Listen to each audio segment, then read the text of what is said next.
하겠습니다.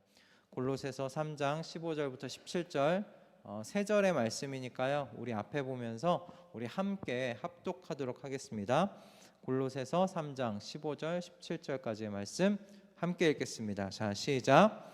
그리스도의 평화가 여러분의 마음을 천천히 읽겠습니다. 자, 천천히. 자, 시작. 그리스도의 평화가 여러분의 마음을 지배하게 하십시오. 이 평화를 누리도록 여러분은 부르심을 받아 한 몸이 되었습니다. 또 여러분은 감사하는 사람이 되십시오. 그리스도의 말씀이 여러분 가운데 풍성히 살아있게 하십시오. 온갖 지혜로 서로 가르치고 권고하십시오. 감사한 마음으로 시와 찬미와 신령한 노래로 여러분의 하나님께 마음을 다하여 찬양하십시오. 그리고 말이든 행동이든 무엇을 하든지 모든 것을 주 예수의 이름으로 하고 그분에게서 힘을 얻어서 하나님 아버지께 감사를 드리십시오. 아멘. 골로새서 3장 15절에서 17절 이 말씀으로 오늘 우리 감사의 사람으로 성장하라 라는 제목의 주님께서 주신 은혜를 함께 나누기를 원합니다.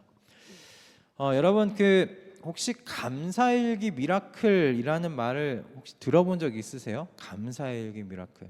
이건 별로 없으신 것 같은데 자기 전에 또는 그 새벽에 일어나서 그 전날을 생각하면서 감사하는 것들을 떠올리고 이렇게 일기를 쓰는 거예요. 그러니까 자기 전에 일기를 감사 일기를 쓰는 것들은 대부분 또 아실 텐데 아침에 일찍 일어나서 전날을 떠올리면서 감사할 것들을 적는 그런 거 있습니다. 그래서 미라클 모닝 같은 걸 다시 좀 바꾼 거죠. 감사일기 미라클이라고.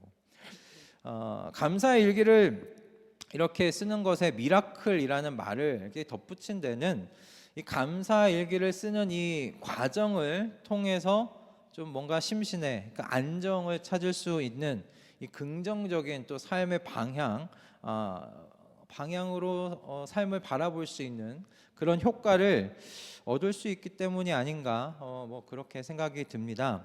감사일기 그래서 쓰기를 독려하는 사람들이 이런 하루하루가 모여서 자신의 삶 전체를 바꾸어 놓았다는 그런 간증들도 하는 것을 보면 감사일기를 쓰는 이것 자체에 분명한 효과는 있는 것 같아 보여요.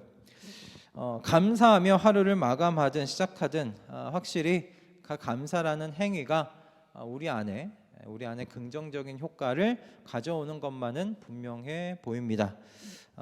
저도 그래서 감사일기에 대해서 세상에서 이렇게 이야기하는 그것에 따라서 효과가 있지 하면 좋지라고 그렇게 좀 안이하게 생각했던 것 같아요. 그런데 이번 설교를 준비하면서 좀 이게 이상하구나라는 생각을 하게 되었습니다. 왜냐하면 그 감사일기를 쓰는데 누구한테 감사하는 건가라는 생각이 들더라고요. 누구한테 감사하는 거지? 감사의 대상이 누군가라는 생각이 들었어요. 제가 이렇게 의문을 가지게 된 것은 이 감사라는 말에 사실 사전적 그 정의 때문이기도 합니다. 감사를 사전을 찾아보면 이렇게 정의가 되어 있어요. 고마움의 인사, 고맙게 여김 또는 그런 마음이라고 감사를 그렇게 정의를 내려놓았더라고요. 그런데 이런 정의대로 이 감사를 생각해 보면 여러분 감사는요 그 대상이 분명히 서 있어야 한다는 것을 우리가 좀 알 수 있어요. 그렇기 때문에 좀 의문이 드는 겁니다. 하나님을 모르는 세상의 사람들이 감사 일기를 쓴다면 그 감사는 누구를 향한 감사일까라는 질문이 떠오를 수밖에 없더라고요. 저는 감사의 대상이 불분명한 이 감사의 일기의 이 행위 자체가 마치 허공에다 총을 쏘는 것과 같은 그런 느낌이다라는 생각이 들었어요. 그래서 이게 정신승리의 과정인 건 아닐까라는 생각까지 들었습니다. 여러분은 어떻게 생각하십니까? 하나님을 모르는 하나님과 상관없이 살아가는 사람들 사이에 일어나고 있는 감사, 일기 쓰기, 감사의 제목을 쭉 나열하면서 쓰기, 그것이 어떤 의미를 가지고 있을까 하는 거예요. 저는 대상이 모호한 감사의 행위는 자신의 정신적이고 그리고 정서적인 유익을 위해서 하는 행위라고 생각이 들었어요. 미라클이라는 거창한 말을 붙였지만 어디까지나 제가 생각해 보기엔 자기중심적인 행위에 불과하겠다라는 생각이 들었습니다.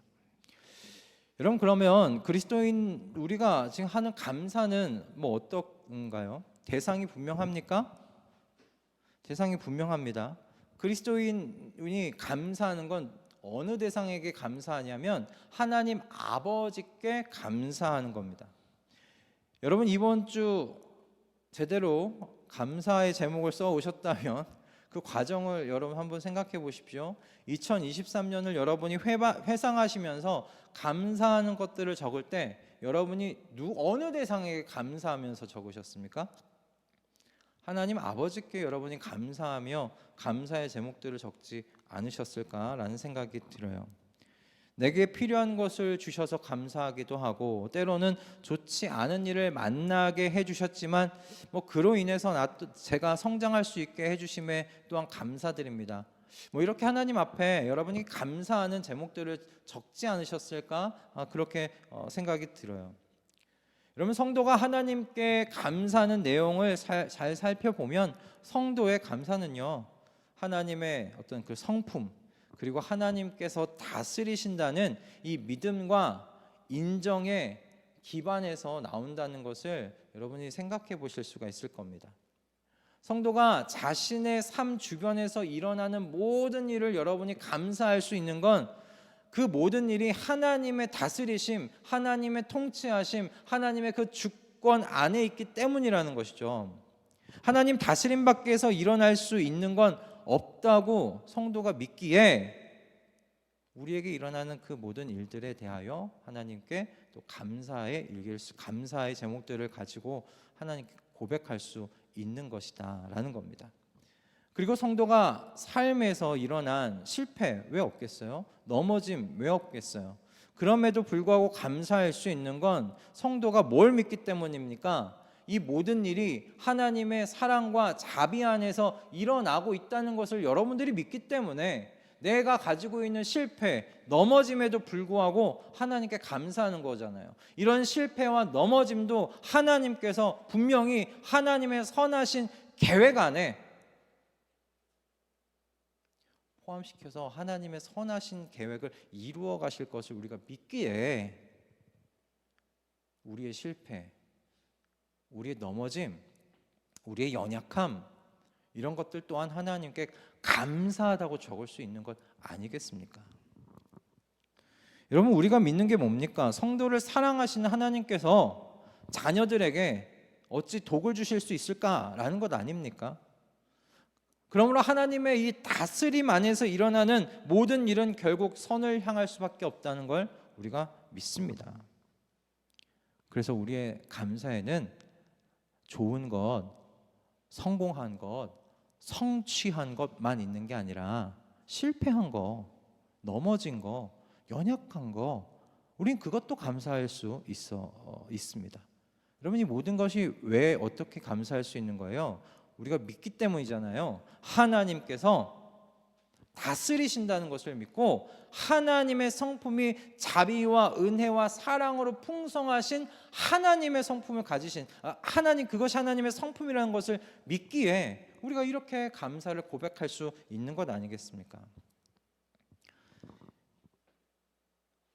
여러분, 이렇게 성도가 그 감사 속에 하나님이 다스리신다, 하나님이 사랑하시고 자비하시고 은혜가 풍성하신 그런 하나님이시다라는 것을, 그 믿음을 가지고 인정하면 여러분, 감사하는 사람이 된다는 건 어떤 의미이겠는가? 오늘 본문 15절을 보면 사도 바울이 골로새 성도들에게 이렇게 이야기를 하고 있는 걸 보게 됩니다. 또 여러분은 감사하는 사람이 되십시오. 골로새 성도들에게 사도 바울이 이야기해요. 당신들은 감사하는 사람이 되어야 합니다. 감사하는 사람이 되십시오. 감사하는 사람이 그럼 어떤 의미의 감사하는 사람이라는 건 어떤 사람인가? 성도에게 있어서 여러분, 감사의 의미가 하나님의 다스리심과 그분의 성품에 대해서 믿고 인정하는 것이라면요, 감사하는 사람이 된다는 건요, 그리스도 중심적인 사람이 된다는 의미입니다. 하나님 중심으로 사는 삶의 사람이라는 의미예요. 앞에서도 제가 말씀드렸지만 하나님을 모른 채 하는, 모르고 쓰는 감사에게는 결국 자기중심적인 행위예요. 나의 정서적이고 지극히 나의 이 어떤 정서적인 안정감을 위한 행위라는 겁니다. 정신적인, 정서적인 유익이 있기 때문에 하는 행위입니다. 그러나 성도의 감사가 다르다는 거예요. 성도는 하나님 아버지께 감사를 드리고요, 감사의 이 행위를 통해서 하나님의 주권과 그분의 성품에 영광을 돌리고 찬양을 돌리게 되더라는 겁니다. 그러므로 성도에게 있어서 감사하는 사람이 된다는 건요, 자기 중심적인 삶에서 하나님 중심적인 삶으로 옮겨가게 됐다라는 의미예요. 여러분, 이런 삶의 방향이 세상과는 매우 다르잖아요. 세상에서 여러분이 가장 많이 듣는 메시지가 무엇입니까? 여러 가지가 있을 수 있겠지만 모든 메시지가 가지고 있는 뜻의 기본적인 것은 무엇이냐면 여러분 자신이 누구보다 중요하다는 거예요. 여러분 자신이 중요하다는 메시지예요. 아닙니까? 세상에서 광고에서도 나오는 메시지의 정말 기본적인 바탕은 뭐냐면요, 여러분 자신 한 명 한 명이 중요하다는 거예요. 내가 중요하다는 거예요. 세상의 중심이 당신이라고 이야기를 해요. 그것이 세상이 우리에게 주는 메시지예요. 주지시키는 메시지예요. 그러므로 여러분의 뜻이 중요하고 여러분의 결정하는 것이 중요하다는 메시지예요. 그렇지 않습니까? 하나님 없는 세상에서의 메시지가, 이 메시지가 사람들에게 많은 위안을 줘요. 격려를 줘요. 아, 그렇지, 내가 세상에서 내가 중요한 사람이지. 내가 중요한 사람이지. 그것을 통해서 자존감을 형성하고 자존감을 지켜요. 그런데 여러분, 성도는 무엇에서 격려와 위안을 받냐면요, 하나님 아버지의 헌신된 사랑에서 위안을 얻고 격려를 얻는 사람들이에요. 그리고 그분께서 그 사랑으로 모든 세상, 이 세상 만물을 다스리신다는 것에서 우리가 용기를 얻고 세상 가운데 들어 나아가는 사람들이란 얘기예요. 그럼 어떻게 이런 일이 성도에게 일어났는가? 여러분을 사랑하셔서 자기 아들을 십자가에 위에 죽도록 하신 하나님 아버지를 믿기 때문에 이런 일이 우리 가운데서 일어나는 것 아닙니까?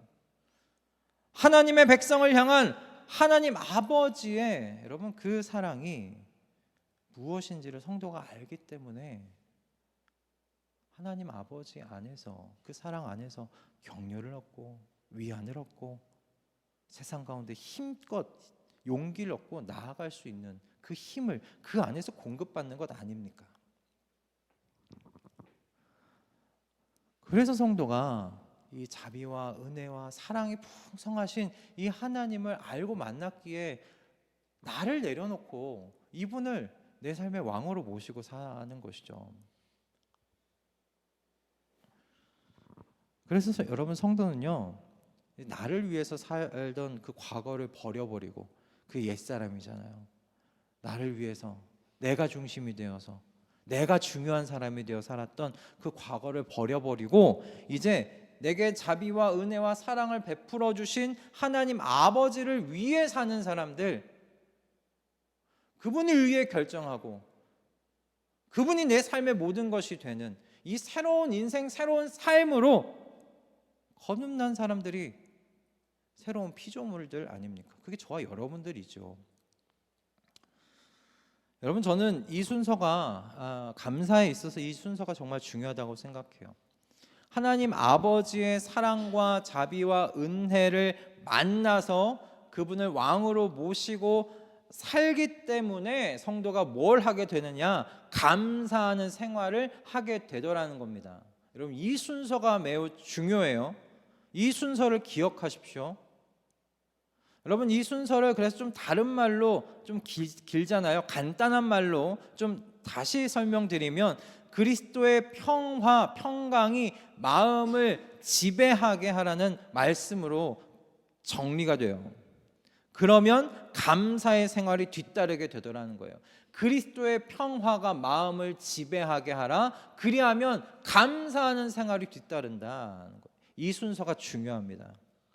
한 끗 차이인데요. 여러분 세상에서 이야기하는 감사하고 달라요.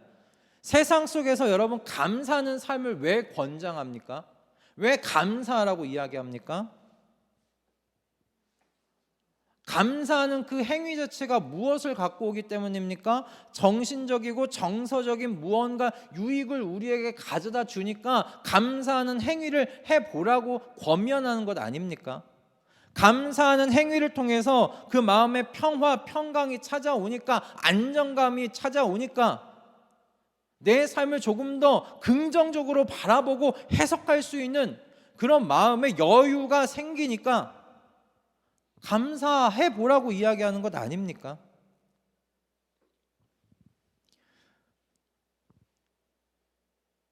여러분, 그러나 성경은 다르게 이야기해요. 감사의 행위 자체가 그리스도의 평화와 평강을 가져다 준다고 이야기하지 않아요. 굉장히 교묘한데 묘한데 순서가 달라요. 그리스도의 평화가 마음을 지배하고 다스리면 그때 나타나는 게 감사하는 행위예요. 감사하는 행위가 평화를 가져다 주는 게 아니에요. 우리 마음에. 우리가 세상 속에서 오래 살다 보니까 이게 헷갈려요. 아, 감사하면 마음에 평화가 찾아오겠지. 아니요. 그리스도의 평화가 먼저, 평강이 먼저 찾아왔을 때 감사가 터져 나오는 거죠. 오늘 본문에서 사도 바울이 그리스도의 평화는, 말하는 평화는요, 하나님의 아들이신 예수 그리스도께서 십자가 위에서 그의 피로 이루신 평화라고 골로새서 1장에서 이미 이야기를 해놓고 시작합니다. 그리스도께서 십자가 위에서 이루신 평화는요, 십자가에서 이루신 예수님의 모든 약속을 믿는 사람들, 믿는 성도들에게 무엇을 확신하게 하냐면, 아, 내가 하나님 품 안에 있구나라는 확신을 가져다 줘요. 내가 하나님 품 안에 있구나. 하나님께 안겨 사는 사람이구나. 마치 이런 거죠. 그런 그 어떤 확신이 가져다는 안정감이라는 게 어떤 거냐면 이렇게 좀 생각이 들었어요. 여러분, 우리 지구가 있는 것을 태양계라고 부르잖아요, 그죠? 수금지와 목도 천해명에서 이 태양 주변을 도는 행성들이 있는 이곳을 태양계라고 우리가 그렇게 부르잖아요. 이 태양계가 어디에 있습니까? 우주라는 이 공간 안에 있지 않아요? 그런데 여러분, 이 우주 안에 있는 이 우리의 태양계를 우주 밖으로 꺼내려 한다면 여러분, 어떤 존재가 이런 일을 할 수 있을까요? 우주 밖으로 꺼낸다고 한다면 그 존재는 어떤 존재일까요? 이게 두 가지 경우일 수밖에 없겠더라고요. 첫째는 여러분, 그 존재가 일단 우주보다 커야 돼요. 그렇죠? 우주보다 큰 존재여야 해요. 그리고 우주 전체를 만드신 이 하나님보다 큰 존재여야만 태양계를 우주 밖으로 꺼낼 수가 있겠더라고요. 그런데 그런 존재는 하나님 외에는 없으시잖아요. 사람의 눈에 무한히 큰 이 우주보다 크신 분이 하나님 외에는 없으시잖아요. 그리고 또한 성경이 가르치는 것은 무엇입니까? 신은 하나님 외에 없다고 성경은 우리에게 이야기를 하고 있어요. 그러니까 하나님과 경쟁할 수 있는 그런 존재가 없다고 성경은 우리에게 가르쳐요. 말해요. 그러므로 여러분, 이런 하나님의 품 안에 안겨 있다는 것이 무엇을 의미합니까? 저는 이걸 이렇게 상상하면서 하나님 앞에 이 말씀 묵상하는데 마음 가운데 난 안전하다. 난 안전하다. 라는 고백이 나오더라고요. 안전하구나. 완전한 안전이에요. 여러분, 이런 존재가 저와 여러분을 열렬히 사랑하신다고 성경이 우리에게, 하나님께서 우리에게 계속 얘기하세요. 목청껏 얘기하세요. 내가 너희를 열렬하게 사랑한다고 목청껏 얘기하세요. 이 하나님 아버지의 품 안에 안겨 있는, 그러므로 저와 여러분의 미래가요, 완전한 평화라는 거예요. 완전한 안전이라고 이야기해요. 그래서 사도 바울이 그리스도의 평화가 여러분의 마음을 다스리게 하라고 지금 권면하고 있는 겁니다. 즉 그리스도께서 십자가 위에서 이루신 것, 이걸 기억하고 마음에 새기라는 거죠. 여러분, 성도의 매일이 어떻게 화창한 그 봄 날씨만 같겠습니까? 여러 개의 폭풍이 이렇게 불어오는 인생의 계절을 우리는 분명히 맞닥뜨립니다. 가을만 되면 뭐 우리 뉴스에서 보잖아요. 1호 몇 호 태풍이 올라왔는데 태풍 지나갔다 싶었더니 또 태풍이 올라온다는 그런 메시지, 그런 뉴스를 많이 듣지 않습니까? 우리의 인생에도 하나 힘든 거 고비 지나갔다 싶었는데 또 다른 고비가 연이어서 오게 되는 것을 우리는 분명히 목도합니다. 맞닥뜨립니다. 그러나 성도는 어떤 사람이냐면 이런 모든 매일에 감사할 수 있는 능력을 가진 사람들이라는 거예요. 그리스도의 평화가 다스리기 시작한 사람들이기 때문이라는 거예요.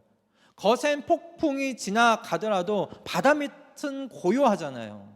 바다 밑은 잠잠하잖아요. 성도가 또한 그럴 수 있다는 거예요. 그런 능력을 가지고 있다는 거예요.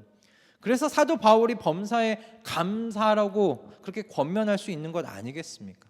모든 상황에 감사할 수 있는 능력을 성도는 이미 가지고 있으니 범사에 감사하라고 자신 있게 그렇게 성도들에게 말할 수 있는 것 아니겠어요? 수십 개의 여러분 태풍이 몰려오더라도 저와 여러분이 하나님의 품 안에 있다는 것을 여러분이 믿는다면 저와 여러분은 해할 수 없다는 것을 우리가 확신할 수 있지 않겠습니까? 하나님의 품 안에서 저와 여러분을 끄집어낼 수 있는 존재가 없습니다. 죽음도 삶도 그 어떤 피조물도 하나님의 품 안에 있는 저와 여러분에게 생채기 하나 낼 수 없음을 우리는 믿습니다. 그리스도께서 하나님 아버지와 우리 사이에 평화를 이루셨습니다. 이제 저와 여러분은 하나님 아버지의 품 안에 있어요. 품 안에 있어요. 여러분이 지금 삶의 형편이 어떠하든지 지금 어떤 위기에 처해 있든지 분명한 건 저와 여러분은 하나님 품 안에 안겨 있어요. 그리스도께서 평화를 이루셨어요. 여러분, 하나님 품 안에 안겨 있다는 것, 그리스도께서 평화를 이루셨다는 것, 그것을 여러분의 마음 가운데 늘 새겨 놓으십시오. 환경이 여러분의 마음을 다스리도록 하지 마십시오. 그리스도의 평화가 여러분의 마음을 다스릴 수 있도록 여러분 결단하십시오. 결심하십시오. 그래서 모든 일에 감사하라고 가르치신 걸 우리가 실천하는 저와 여러분 다 되실 수 있기를 주님의 이름으로 축복합니다. 아멘. 여러분, 그럼 오늘 이 본문 말씀에서 이처럼 감사하는 성도가 되라고 이야기를 하고 있잖아요. 그죠? 그리스도의 평화를 마음에 새겨서 그 평화가 우리를 다스리게 해서 감사하는 사람 되라고 지금 이야기를 하고 있는데, 그러면 그런 사람으로 성장하기 위해서, 그런 성도로 성장하기 위해 우리가 어떤 환경 속에 있어야 하는지, 그것에 대해서 오늘 본문이요 우리에게 좋은 안내서가 되어주고 있습니다. 사도 바울이 두 가지를 이야기해요. 첫 번째는 무엇이냐면, 여러분, 첫 번째는 말씀과 찬송의 환경, 즉 예배의 환경 속으로 여러분이 들어가셔야 된다라는 거예요. 예배의 환경 속으로 들어가라라는 가르침입니다. 오늘 본문에서 사도 바울이 이렇게 이야기를 해요. 말씀에 이렇게 되어 있습니다. 그리스도의 말씀이 여러분 가운데 풍성히 살아있게 하십시오. 그리고 온갖 지혜로 서로 가르치고 권고하십시오 라고 오늘 골로새서 말씀에, 본문 말씀에 기록되어 있어요. 하나님의 평강이, 그리스도의 평화가 마음을 지배함으로 감사하는 성도로 성장하기 위해 첫 번째 필요한 말씀은, 오늘 여기서 이야기하는 건 뭐예요? 말씀이 여러분 안에 풍성하게 살아있게 하라는 거예요. 말씀이 우리 안에 풍성하게 살아있게 해라. 그러자면 뭘 해야 되냐? 뭘 해야 하는가? 먼저 온갖 지혜로 서로 가르치고 권고하래요. 서로 가르치고 권고하래요. 그럼 오늘날 교회 안에 제자훈련이라는 이름 많이 좀 들어보셨을 겁니다. 여러 가지 과정들도 있고요. 목회자로부터 성도분들이 이제 영적인 그리고 신앙적인 훈련을 받는 과정이잖아요. 짧게는 뭐 수주, 길게는 제가 알기로 1년짜리 제자훈련 프로그램도 제가 봤어요. 그런데 뭐 얼마의 기간이 되었건 어떤 프로그램으로 구성이 되었든지 형태는 제가 봤을 땐 거의 똑같아요. 뭐냐면 목회자는 가르치고요, 성도는 듣고 배워요. 그래서 많은 사람을 두고 할 경우는 세미나 형식이 참 많죠, 그죠? 목회자 한 명이 가르치고 다수의 분들이 모여서 그걸 듣는 거예요. 하지만 여러분, 말씀이 우리 안에서 풍성하게 살아 있으려면 어떻게 해야 한다고 지금 사도 바울이 말씀을 통해 우리에게 권고하고 있습니까? 온갖 지혜로 서로 가르치고 권고하십시오 라고 이야기하고 있어요. 여러분 스스로가 가르칠 수 있는 사람들이 되어야 합니다. 여러분 스스로가 가르쳐야 해요. 양을 먹여보는 과정을 거치셔야 됩니다. 전 개인적으로 이것이 진짜 제자 훈련이라고 생각합니다. 제자 훈련은 목회자로부터 배우는 것으로 끝나면 안 돼요. 본인이 직접 먹여봐야 돼요. 가르쳐봐야 돼요. 가르치고 권고해 봐야 해요. 여러분, 공부할 때도 여러분 잘 아시는 게 뭐예요? 좋은 공부가 뭐예요? 좋은 공부가 뭡니까? 그렇죠. 누군가를 가르쳐 보는 거예요. 그건 누구나 다 압니다. 공부가 그게 제일 좋은 공부 방법이라는 걸. 왜 말씀에는 이걸 적용하지 않을까요? 어떤 심리학자는 이렇게 이야기하더라고요. 이기적인 아이보다 이타적인 아이가 공부를 잘할 수 있는 가능성이 높대요. 왜냐하면 이타적인 아이는 나 이거 궁금해, 나 이거 몰라, 좀 가르쳐줘 찾아오는 아이들한테 거절을 못해서 그거를 다 일일이 가르쳐주고 설명해 주더라는 거예요. 그런데 이 과정이 본인에게 좋은 공부가 되는 거예요. 그래서 심리학자가 이야기하더라고요. 이기적으로 공부하는 친구보다 차라리 이타적이고 착하다고 이야기하는 친구가 더 공부를 잘할 수 있는 가능성이 높다라고 이야기를 하더라고요. 여러분 정말 말씀이 여러분의 안에서 풍성히 살아있기를 여러분 원하십니까? 그렇다면 여러분 어떻게든 시간을 내셔서 좀 내년부터는 저희가 시작하려고 해요. 그 1대1 제자 훈련을 시작하려고 해요. 여러분 참석해 보실 수 있기를 바라요. 일할 시간도 빠듯한데 1대1하고 뭐 또 누군가를 내가 가르치고 힘들다. 여러분 그렇게 생각하지 마십시오.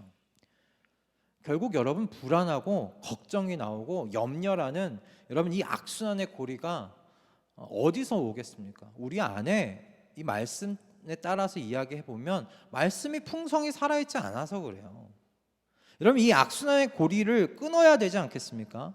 끊어내려면 어찌 해야 되는가? 말씀이 우리 가운데 풍성하게 살아있게 하는 길밖에 없어요.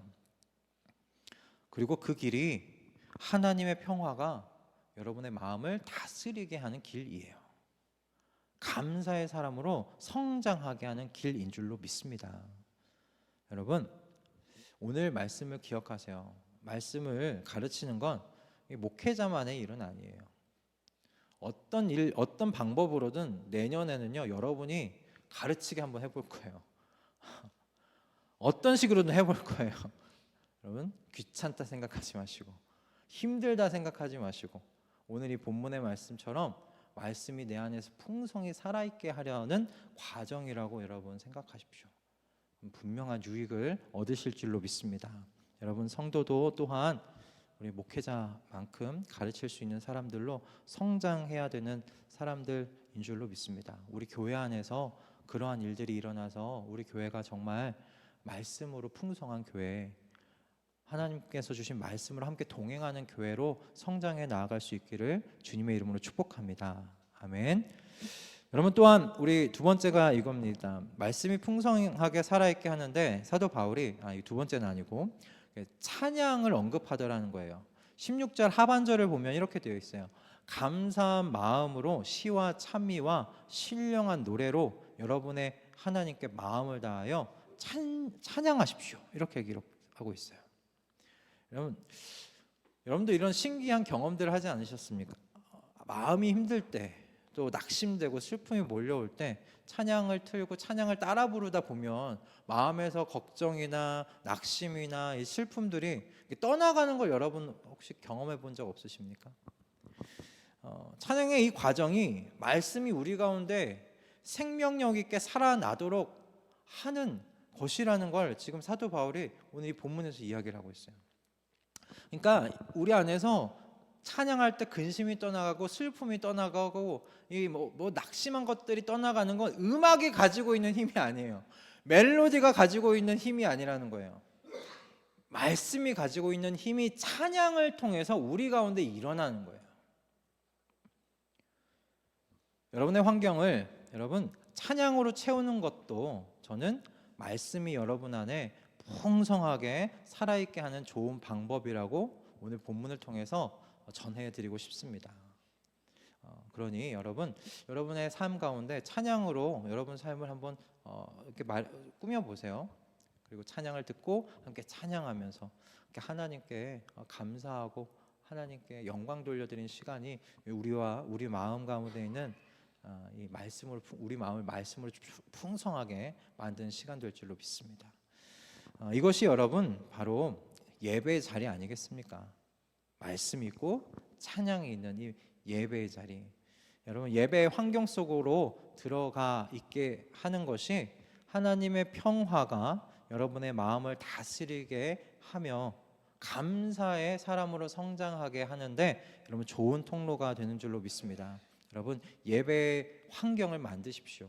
이 주일의 이 예배도 좋지만 여러분의 삶의 예배의 환경을 만드세요. 혼자서도 예배할 수 있고요. 가족이 함께 예배할 수도 있어요.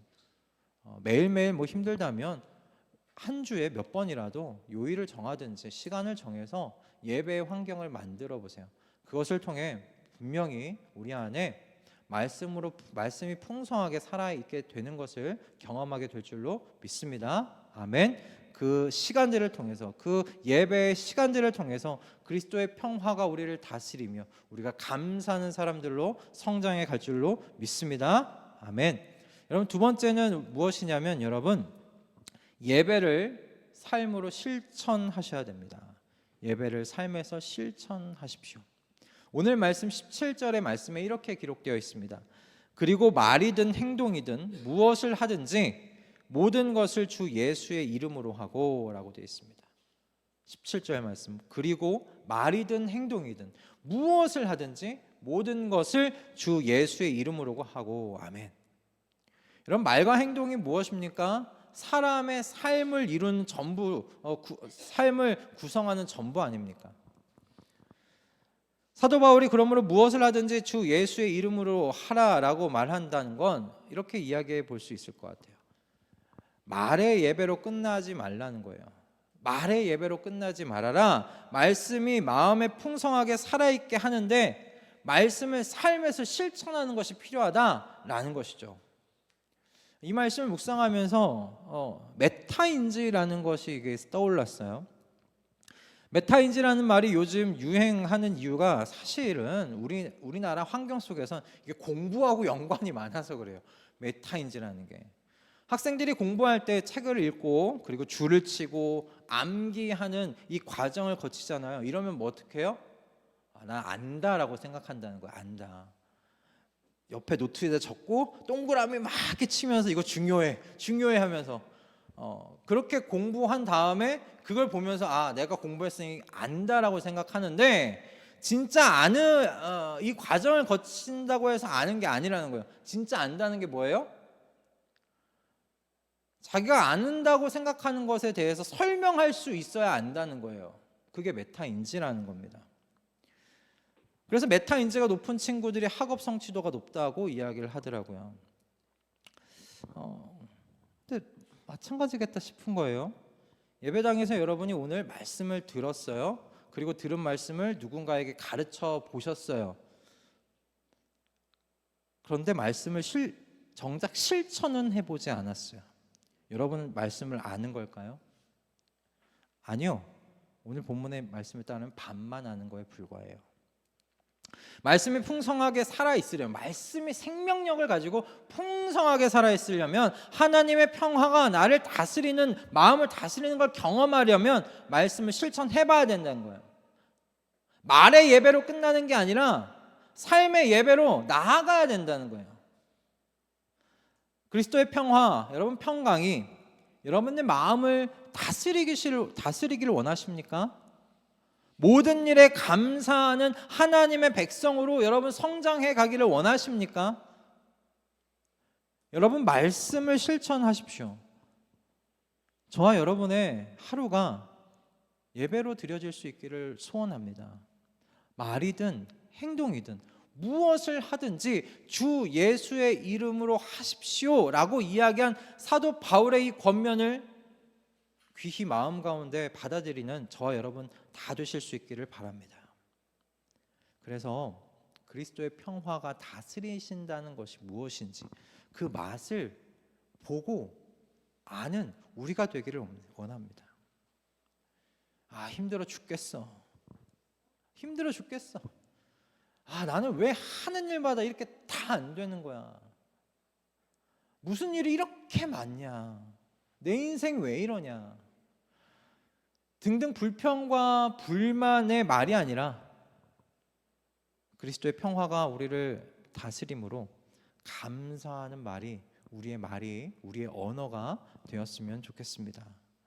어떤 상황과 결과가 내게 주어지더라도 늘 전심으로 진심으로 하나님께 감사하다고, 그렇게 하나님께 영광을 돌려드리는 저와 여러분 다 되시기를 주님의 이름으로 축복합니다.